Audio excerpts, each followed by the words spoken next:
नमस्कार विद्यार्थी मित्रांनो, welcome back to my channel तौर सायन्स अकॅडमी. आजचा आपला टॉपिक आहे 9th standard maths bridge course म्हणजेच सेतू अभ्यासक्रमाचा दिवस 35 म्हणजे डे 35.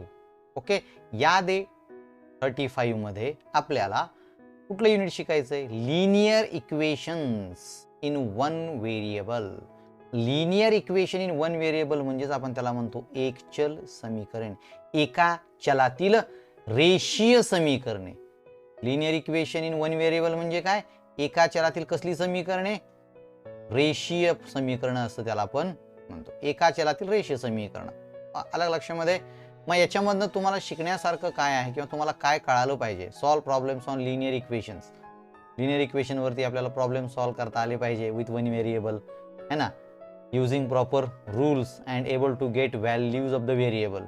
आणि मग हे लिनियर इक्वेशन्स आपल्याला सोडवायचे म्हणजे नेमकं काय करायचं असतं? तर इक्वेशन कुठलंही सोडवायचं असेल तर त्याच्यामध्ये असणारे जे काही चल असतील, है ना, त्या चलामध्ये योग्य नियमांचा वापर करून आपल्याला त्या चलाची किंमत काढायची असते. We have to find the exact value of variable. So to solve the equation, मग ते linear equation in one variable असो, linear equation in two variable असो, or maybe quadratic equation, so we have to find the value of variable only. So that variable ते आपल्याला word problem मध्ये बरीच गणित सोडवण्यासाठी त्याचा उपयोग होतो. ओके, मग आपण बघायचं का डे 35 मध्ये असणार linear equation in one variable. So you are quite familiar with the linear equation in one variable. तुम्हाला माहितच आहे. म्हणजे इथं त्यांनी काही उदाहरणं आपल्याला दिलेली आहेत, त्याचा थोडासा आपण अभ्यास करूया. एक चल समीकरण, मग एक संख्या आणि 6 यांचा गुणाकार केला असता 30 येतो. एक संख्या आणि 6 म्हणजेच काय? इथं if product of one number and 6 is 30, एक संख्या आणि 6 यांचा गुणाकार 30 येतो. तर मग ती संख्या काढा. अशा कोणत्या संख्येचा गुणाकार? अशी कोणती संख्या आहे की तिच्यासोबत 6 जर गुणलं तर तो गुणाकार येतो 30. ओके, मग ती संख्या कशी शोधणार बरं तुम्ही? तर त्यासाठी काय केलं? इथं केलं बघा, 6x. दोन संख्यांचा गुणाकार किती येतो? 30. मग आपल्याला जो वर्ड प्रॉब्लेम आहे त्याचं मॅथमॅटिकल रिप्रेझेंटेशन आपल्याला करता आलं पाहिजे, त्याची मांडणी करता आली पाहिजे. ती मांडणी अतिशय महत्वाची आहे. त्यांनी म्हटलंय ना की दोन संख्यांचा गुणाकार म्हणजे दोन संख्यापैकी एक संख्या 6 आहे आणि दुसरी संख्या आपल्याला माहित नाही, त्या दोन संख्यांचा गुणाकार येतो 30. त्याच्यापैकी एक माहित आहे. गुणाकार म्हटलं म्हणजे आपल्याला माहित आहे 6 आणि दुसरी संख्या आपण काय समजायची? ॲझ्युम करायची. जी संख्या माहित नाही ती आपण एक्स ॲझ्युम करतो. लक्षात, एक्स ॲझ्युम करतो, वाय ॲझ्युम करतो. बरं, आता हे आपण जे शिकतोय ते linear equation in one variable शिकतोय. मग आता याच्यापासून आपल्याला इक्वेशन तयार करायचं असतं. तो equation should be formed in one variable only. एका चलातील तयार झालं पाहिजे. त्यासाठी if product of one number, आता वन नंबर कोणती आपल्याला माहित आहे का? नाहीये. Late it B x. मग ती जी वन नंबर आहे ती आपण काय करतो? ॲझ्युम करतो, गृहीत धरतो. एक्स किंवा वाय किंवा कुठलंही अक्षर गृहीत धरतो आपण ABCD पैकी. मग आपण इथं एक्स ते गृहीत धरलं. बरं, आता what is the condition given? मग त्या गणितामध्ये आपल्याला जी काही कंडिशन दिलेली आहे, काय कंडिशन दिली? प्रोडक्ट, त्या संख्यांचा गुणाकार. याचा अर्थ एक संख्या म्हणजे तुमची एक्स आहे, है ना, एक संख्या तुमची कुठली आहे? एक्स, आणि दुसरी संख्या कुठली आहे? 6. या दोघांचा गुणाकार किती येतो? किती येतो याचाच अर्थ is equal to, so it is 30. तो एवढंच फक्त इथं शॉर्ट मध्ये लगेच त्यांनी लिहून दिलेलं आहे. अलग लक्षामध्ये आपण खोडून टाकू इथं. ठीक आहे, मग आता 6x, 6 इंटू एक्स म्हणजेच किती असतं? 6x असतं. अलग लक्षामध्ये. ठीक आहे, ते लिहि 6x इज इक्वल टू 30. मग आता याच्यामध्ये एक व्हेरिएबल आलं की नाही? आता ती संख्या आपण एक्स मानलेली, याचा अर्थ त्याची किंमत काढली पाहिजे. त्याची किंमत काढली पाहिजे in the sense we have to find the value of x only. मग आपल्याला हे इक्वेशन सोडताना आपण जे काही नियम आहेत त्या नियमामध्ये काय करतो? मग कसं आहे इथं बघा, 6 इंटू एक्स, याचा अर्थ इथं एक्स हे 6 ला कसं आहे? मल्टिप्लिकेशनच्या फॉर्म मध्ये आहे की नाही? आपण काय केलं? मग एक्स ला काय केलं? इथंच ठेवलं. And we have shifted that 6 towards the right hand side, है ना, उजव्या बाजूला शिफ्ट केलं. परंतु हे उजव्या बाजूला जाताना असं सहजासहजी जाणार आहे का? ते कुठला तरी नियम लागू झाल्याशिवाय जाणार नाही.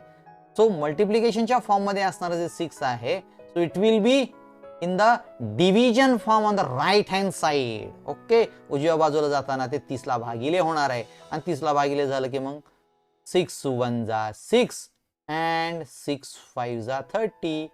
तो टेबल माहित पाहिजे आपल्याला. सो x ची व्हॅल्यू किती आली 5/1. 5 खालचा एक नाही लिहिलं तरी चालतो, म्हणजेच x ची व्हॅल्यू तुम्हाला किती आली 5 आली. असं सिंपल वन व्हेरिएबल मधलं इक्वेशन आपल्याला सोडवता आलं पाहिजे. त्याच्यापेक्षा महत्वाचं म्हणजे आधी मांडणीच करता आली पाहिजे. आता सेकंड एक्झाम्पल बघा बरं इथे मित्रांनो. एक संख्येची 8 पट 40 आहे. 8 पट. Okay, 8 times of a number is 40. एका संख्येची 8 पट 40 आहे. कोणत्या संख्येची 8 पट 40 आहे? समजा y या संख्येची 8 पट आहे.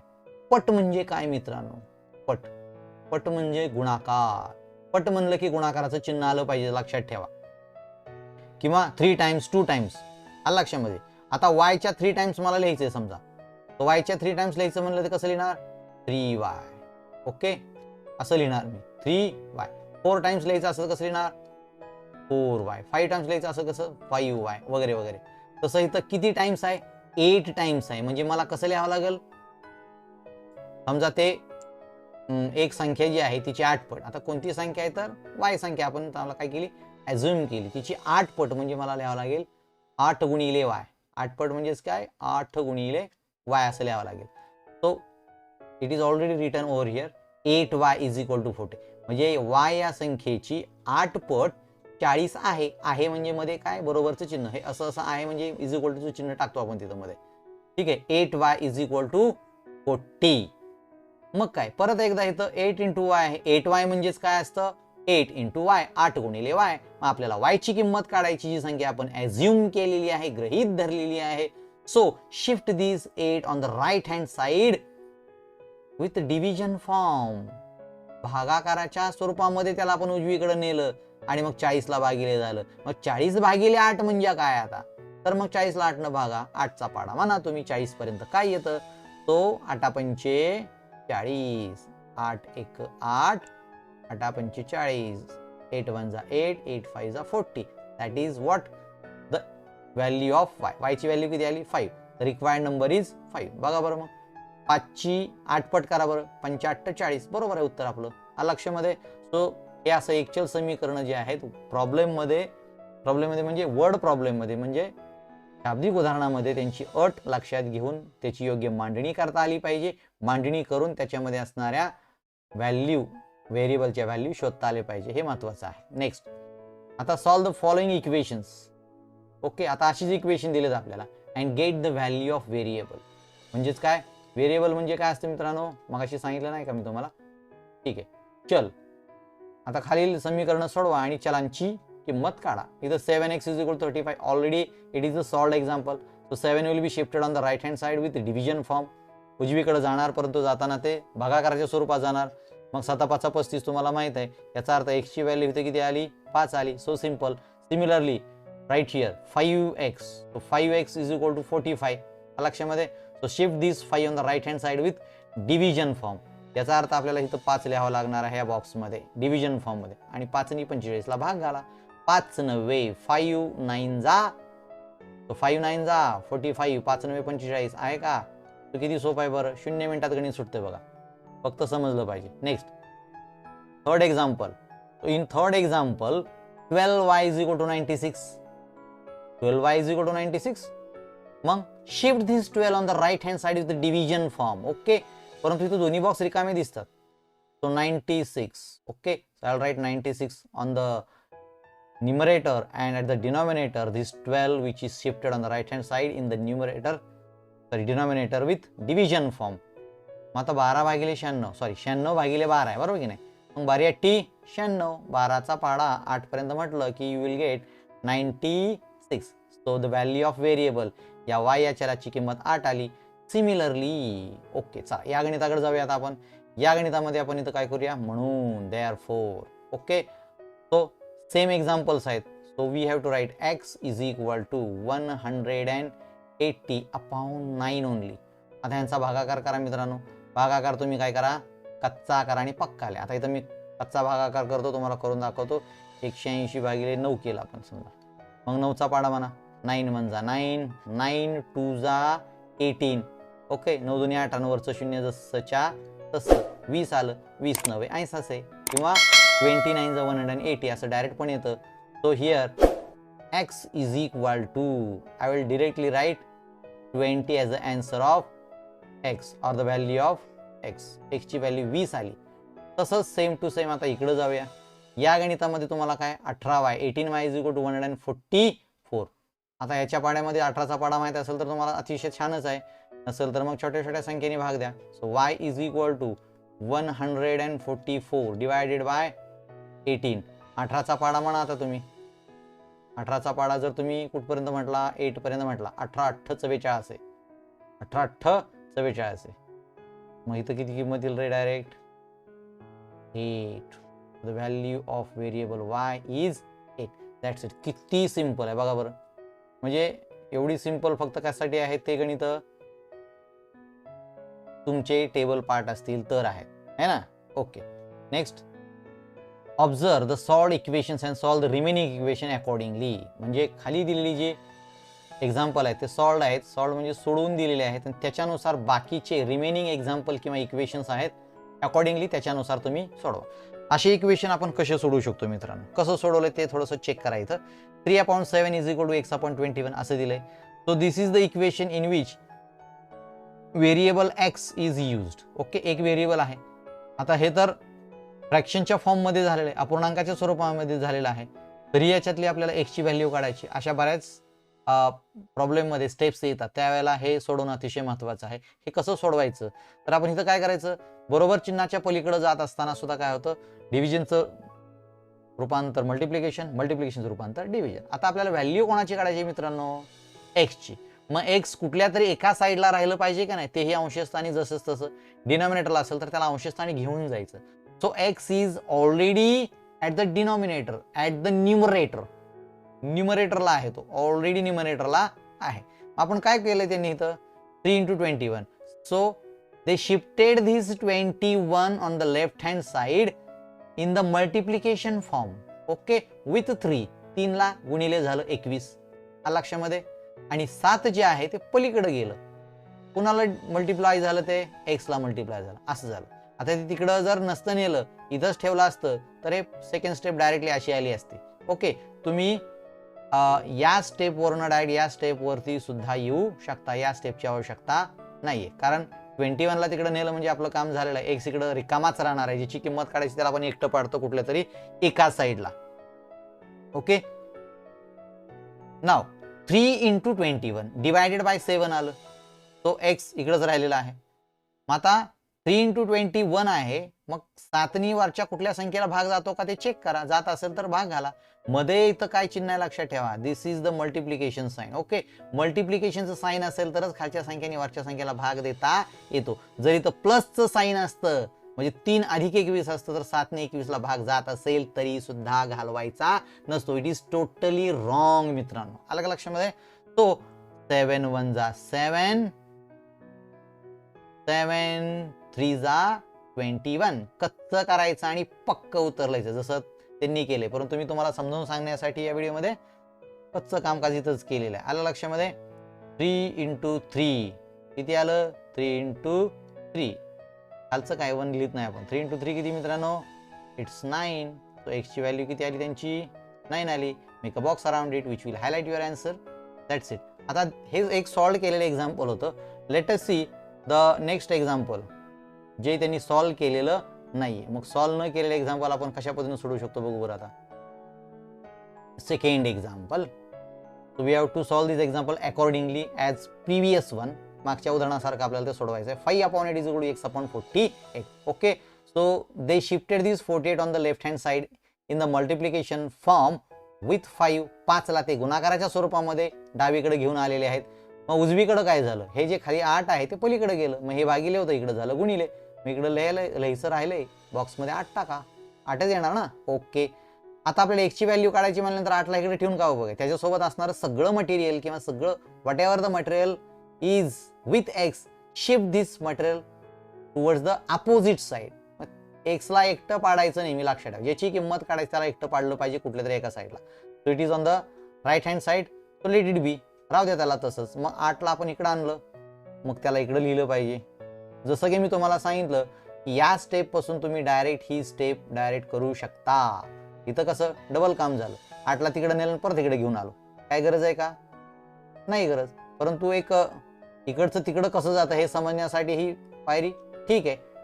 मग आता इथं परत गुणाकाराचं चिन्ह आहे, इथं 48 आहे, 48 आहे. सो 8च्या पाड्यामध्ये 48 आहे का? 8नी 5ला जातो का? 8नी 48ला भाग जातो का? बघा, वरच्यानी खालच्याला, खालच्यानी वरच्याला भाग जातो का?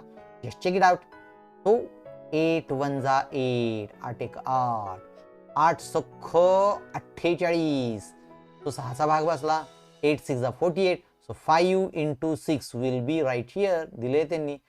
बट द फायनल आन्सर इथं कंसामध्ये कारण काय लिहिलंय? Dividing 48 bye 8. 48ला 8 भाग दिला आणि मग 6 पंचे किती मित्रांनो? 30. That is 30. याचा अर्थ व्हेरिएबलची किंमत किती आहे तुमच्या? 30. किती सिंपल आहे, लक्षात घ्या. नेक्स्ट एक्झाम्पल पण आपण फटाफट सोडूया असंच याच पद्धतीनं as the previous one. 5/7 is equal to 15/y. अरे इथे थोडंसं वेगळं आहे मित्रांनो. y जे आहे ते डिनॉमिनेटरला आहे, पण मागाशी मी काय सांगितलं की जर व्हेरिएबल डिनॉमिनेटरला असेल तर त्याला न्यूमरेटरला घेऊन आलं पाहिजे. म्हणून ती एक स्टेप इथं आपण काय करतो? वाढवतो. हीच ती स्टेप. लक्षात. जर ते ऑलरेडी y वरती असतं तर मग या स्टेपची गरज नसते, डायरेक्टली ही स्टेप करू शकतो आपण. पण इथं मात्र तो y डिनॉमिनेटरला आहे. So let take this y in the numerator. मग आपण काय करूया आता? इथं खालची संख्या पलीकडे शिफ्ट केली की मल्टिप्लिकेशनच्या फॉर्म मध्ये जाते, तुम्हाला ते माहीतच आहे. मग काय करा? y ला इकडे शिफ्ट करा. 5 गुणिले y, 5 into y is equal to 15 into. So similarly this 7 will be shifted on the right hand side in the multiplication form with 7 with 15 sorry. मग या स्टेप मध्ये तर तुम्हाला हे कळले. आता y is equal to याच्या सोबत असणार हा 5 आपल्याला शिफ्ट केला पाहिजे because we want the value of y only. So let the y on the left hand side alone. So 5 will be shifted on the right hand side in the division form. So I will write 5 at the denominator and what is the remaining things left? 7 in this box. So 15 into 7 झालं. आता गुणाकार करा किंवा भागाकार होत असेल तर कच्चा करा आणि पक्का लिहा. मग 5 1 जा 5 है ना, 5 3 जा 15, 5 3 15. मध्ये गुणाकाराचं चिन्ह आहे का ते बघायचं मित्रांनो. या गणितामध्ये असणारच आहे ते, परंतु अशा काही स्टेप्स येतात ज्याच्यामध्ये बेरीज किंवा वजाबाकीचं चिन्ह असतं, त्यावेळेला खालच्या संख्येने वरच्या संख्येला भाग देता येत नाही, गुणाकाराचंच चिन्ह पाहिजे. So y is equal to 3 into 7. So write 3 in this box and 7 will be in this second box. So y is equal to किती रे मग? 7 3 21 फक्त. झालं गणित. किती सोपं आहे नाही का? अशा प्रकारचे जे स्टेप्स आपल्या बऱ्याच प्रॉब्लेम्स मध्ये येतात, त्याच्यामुळं 10वीच्या 9वीच्या सुद्धा या अशा स्टेप सोडवण्यासाठी अतिशय महत्त्वाचं आहे. तर प्रॅक्टिस ॲट होम. एक्सरसाइज पण आपण सोडून टाकूया फटाफट ॲज द प्रिव्हियस वन. आता आपल्याला तुम्हाला कळालं की कशी सोडवायची तर गणित आहे, त्याच्यामुळे आता इथं फर्स्ट एक्झाम्पल बघा. Solve the following example. पहिलं जे गणित आहे ते आपण फटाफट सोडूया कशा पद्धतीने सोडवायचं. इथं काय दिलंय? 7/6 is equal to x/30. Okay. So here x is already at the numerator, त्याच्यामुळं त्याला तसंच राहू द्या. मग करायचं काय त्या ठिकाणी? 7 into 30. So I am going to shift. So I have shifted this 30 on the left hand side in the multiplication form with 7. Similarly ही जी सेकंड स्टेप आहे जी काय मी सांगत असतो, परंतु इथं आपण लिहूया, तुम्हाला समजण्यासाठी लिहितो आपण इथं 6. ओके. परत त्या 6ला इकडे घेऊनच यायचं आहे, त्याच्यामुळे चिंता नाही. 7 into 30 will be remain as it is. Now shift this 6 on the left hand side in the division form. या दोघांनाही डिव्हिजन काय, इकडे आता मल्टिप्लिकेशन होतं ना, परत डिव्हिजन मध्ये कन्वर्ट झालं ते. मग इकडे राहिलं काय? फक्त x, ज्याची किंमत काढायची त्याला आपण डावीकडेच एकटं पाडतो. ठीक आहे. त्याच्यासोबत असणारं सगळं मटेरियल आपण उजवीकडे पाठवतो, परंतु नियमाप्रमाणे बेरजेचं असेल तर वजाबाकीमध्ये, वजाबाकी असेल तर बेरजेमध्ये, गुणाकार असेल तर भागाकारामध्ये, भागाकार असेल तर गुणाकार. हे बेरजेचे, वजाबाकीचे, गुणाकाराचे नियम आहेत, ते लक्षात ठेवायचे मित्रांनो.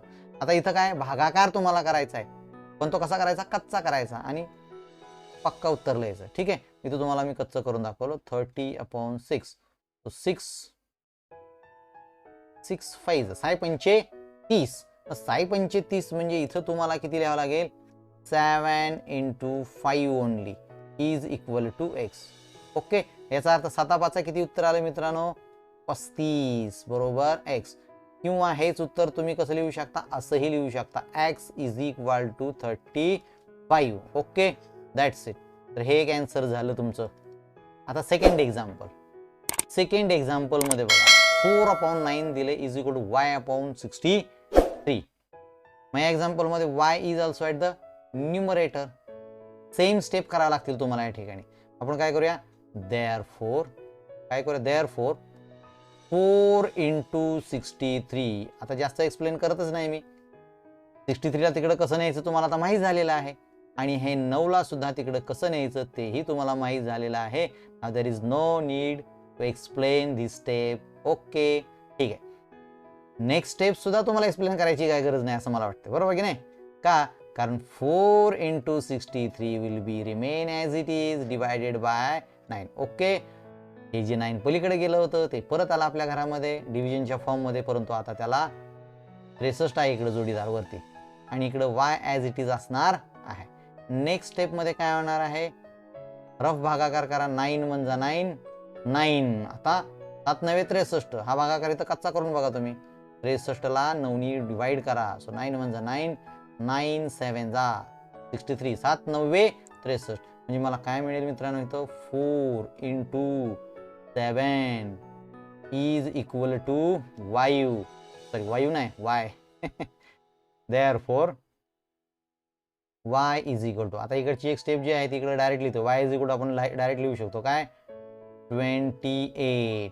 सो दिस 7 × 28 नाही का, म्हणून y बरोबर किती लिहिलं, 28 लिहिलेलं आहे. आले तुमच्या लक्षामध्ये? ओके, ठीक आहे. आता नेक्स्ट स्टेपमध्ये काय करायचं आपल्याला, नेक्स्ट स्टेप म्हणजे नेक्स्ट एक्झाम्पल आपल्याकडे आहे. नेक्स्ट 2 एक्झाम्पल आहेत अजून आपल्याकडं, ते कसे सॉल्व्ह करायचे तसेच आहेत example. But in this case your variable चल जे आहे ते डिनॉमिनेटरला आहे. मग आता काय करावं लागेल, सेकंड स्टेप आपली महत्वाची असणार आहे. काय करावं लागणार आपल्याला, 3 × x इज इक्वल टू 18 × 8. हे जे 8 आहे ते पलीकडे गेलं मल्टिप्लिकेशनच्या फॉर्ममध्ये, x आहे ते मल्टिप्लिकेशनच्या फॉर्ममध्ये लेफ्ट हँड साईडला गेलं. आता तुम्हाला x ची किंमत काढायची. मग x ला इकडं एकटंच पाडा. Okay, so let the x alone on the left hand side and here 18 × 8 divided by 3. So we have again shifted this 3 on the right hand side in the division form to both these product. So x is equal to, आता जर 3 वरच्या कुठल्याही संख्येला भाग जात असं घाला, कच्चा भागाकार करायचं 18/3, कारण 3 नी 18लाच भाग जातो. 3 सख्ख 18. मग आपल्याला काय भेटेल इथं 6. 3 सख्ख 18, आणि हे जे 8 आहे तसंच, कारण 8ला 3 भाग जाऊ शकत नाही. त्याच्यामुळं x इज इक्वल टू किती रे, 8 सख्ख 48. झालं गणित. किती सोपं होतं, 0 मिनिटात गणित संपवू शकतो बघा आपलं. 0 मिनिटं म्हणजे मिनिटाच्या आतमध्ये आपलं गणित संपेल. हे या गणिताकडे पण आपण जाऊयात. 4/8 is equal to 24/y. Okay, तो लेट्स सॉल्व इट फटाफट. अब इसको कैसे सॉल्व करना, देखो 4/8 आहे. मग आता 4 × y असणार आहे. इथं सुद्धा y जे आहे ते डिनॉमिनेटरला आहे. So we have shifted this y on the left hand side in the multiplication form with 4 is equal to 24 × 8. 8ला सुद्धा आपण पलीकडे शिफ्ट केलं मित्रांनो. परत एकदा काय करूया आपण, इथं y ला तसंच ठेवा एकटं, आणि लेट 24 × 8 डिवायडेड बाय 4. ते जे 4 आहे मल्टिप्लिकेशनच्या फॉर्म मध्ये. So we have shifted this 4 on the right hand side in the division form. नाव परत एकदा इथं रफ डिव्हिजन करा तुमचं इथं है ना. रफ डिव्हिजन इथं 4 नी कोणाला भाग जातो, 4 नी तुमचा भाग 8ला पण जाऊ शकतो, आणि 24ला पण जात असेल मला. 4 सख्ख 24 पण जातं. लक्षामध्ये जो सोपा पडेल तुम्हाला वाटेल तसं करा. आता मी काय करतो, 24ला भाग घालतो इथं. मग 24ला कितीने भाग घालतो, 4. 4 × 1 4, 4 सख्ख 24, किंवा तुम्ही 8ला भाग देऊ शकता. 4 × 1 4, 4 2 8. मग तुम्हाला 2 केस भेटतील इथं. 24 गुणिले इथं 2 भेटू शकतं, किंवा 8 गुणिले इथं 6 भेटू शकतं. 24 गुणिले 24 2 48 आणि 6 8 48. दोन्हीचा भागाकार सॉरी गुणाकार सेमच राहणार आहे. इथं काय करतो मी, 6 लिहितो आणि इथं लिहितो 8. म्हणजे मी काय केलं मित्रांनो, 4 नी 24ला डिवाइड केलं. लक्षामध्ये त्याच्यामुळे 6 गुणिले 8 आलं. हे खाली त्याला अंडरलाईन करायची काय गरज नाही. ठीक आहे. So y is equal to 6 into 8, it is 48. गंमतच आहे मित्रांनो, इकडे x ची पण व्हॅल्यू 48 आली आणि y ची सुद्धा व्हॅल्यू किती आली, 48च आलेली आहे. So in this way we have solved the complete exercise of day 35. I hope you have understood all the exercise and all the explanation in detail. Okay, let's meet in the next video with day 36. तोपर्यंत जय हिंद, जय महाराष्ट्र.